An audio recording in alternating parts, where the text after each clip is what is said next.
Saint-Maximin, il a affolé tout le monde. Il a mal joué, ouais, mais il a mal joué les coups par contre. C'est juste parce que le gars, franchement, je comprends pas ce joueur. Moi, chaque année, j'y crois. Moi, je l'aime bien. Je crois vraiment. Je m'accroche. Alors, il est encore jeune. Donc, chaque année, on a l'impression qu'on le voit depuis des années. Je pense que c'est un vrai problème de choix. Mais parce qu'il fait des différences. Il va faire les bons choix. Ouais, c'est ça, c'est le problème. À quel moment il fera un bon choix, quoi. Ah, il faut qu'il prenne. J'ai l'impression qu'il en faut 15 pour faire un bon choix. Faut qu'il a.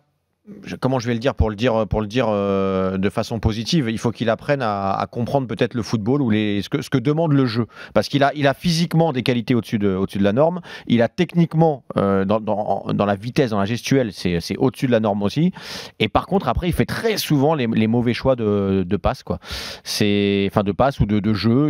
Quand il faut y aller tout seul, parfois il y va pas, quand il faut la donner il y va tout seul. C'est vraiment un problème de compréhension de ce que réclame le jeu, pour moi.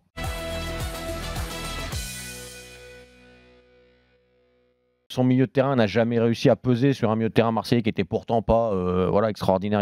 Non, moi je trouve qu'ils ont pris le dessus. Nice mais sans vraiment le faire, parce qu'ils n'ont pas été dangereux. Non, mais exactement. En fait, ils prenaient le dessus, ils créaient tous les décalages. Sauf qu'à l'approche du but, il n'y avait plus rien. 30 derniers mètres, il n'y a rien eu, quoi. Même pas. Je dirais, allez, 20, parce qu'ils sont rentrés quand même dans la surface. 22, allez. Quand Saint-Maximin réussissait à déborder, il y avait du mouvement. Il y avait l'idée de l'occasion. Il n'y avait pas l'occasion. Elle venait pas, l'occasion de but. Bon, il y avait du mouvement. Alors, effectivement, Saint-Maximin, Attal, etc. Sauf qu'une fois que ces mecs-là avaient le ballon, il n'y avait plus rien dans la surface. Si tu les reprends, tu décortiques les actions, tu as Balotelli, je reçois le ballon à 25 mètres, je peux la donner à gauche, à droite, tenter un truc. Non, je tente une frappe à la con, enroulé, tribune. Ouais, sans compter la dernière demi-heure où il recevait les ballons près des lignes de touche. Voilà. Où il aurait pu prendre un rouge en fin de match. Balotelli, je prends une frappe, je prends une nouvelle frappe. Alors certes, elle rebondit, donc Mandanda doit se coucher pour la sortir. Ouais, mais si tu regardes sur le coup, il y a possibilité de faire autre chose. Après, tu as Saint-Maximin, je déborde, j'enrhume tout le monde, mais je ne sais pas où faire la passe. En fait, t'en as eu plein des situations pareilles.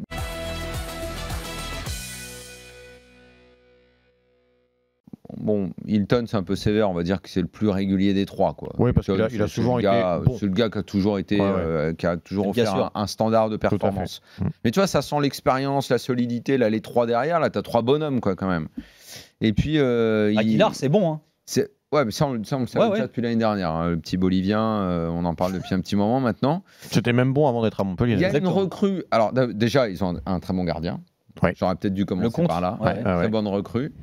Il y a un mec au milieu qui est arrivé quand même cet été là et dont on parle pas, c'est Damien Le Tallec. Le Tallec, le frère d'Anthony. Et lui, il est bon, lui. Joueur intelligent, qui était plus qui a une trajectoire un peu bizarre en carrière et qui se révèle sur le terrain, mais qui est un vrai bon joueur. Il a reculé sur le terrain, il était plus haut. Oui, il était attaquant d'ailleurs. D'ailleurs, l'année d'avant, il marque énormément de buts à l'Étoile Rouge. Ouais, c'est ça, à l'Étoile Rouge. Et il a reculé, ouais, tout à fait. C'est pas déjà l'Étoile Rouge qu'il a amorcé un peu le recul? Je crois qu'il avait déjà redescendu. Il était déjà redescendu. Régulièrement ou de temps en temps? De temps en temps. Ouais, de temps en temps. Je crois que sur la fin, il joue toujours un peu plus haut. C'est un joueur intelligent, ça joue juste, c'est pas mal du tout. Et puis alors, il y a une association devant. C'est rare aujourd'hui les équipes qui jouent avec 2-9 comme ça. En plus.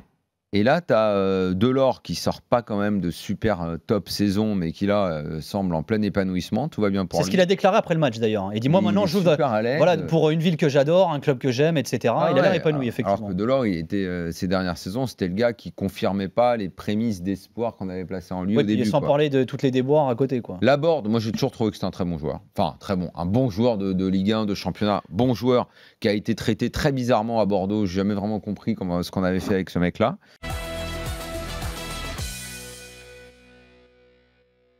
Cette victoire de Rennes à Saint-Etienne aurait pu marquer un virage pour Rennes et pour Ben Arfa.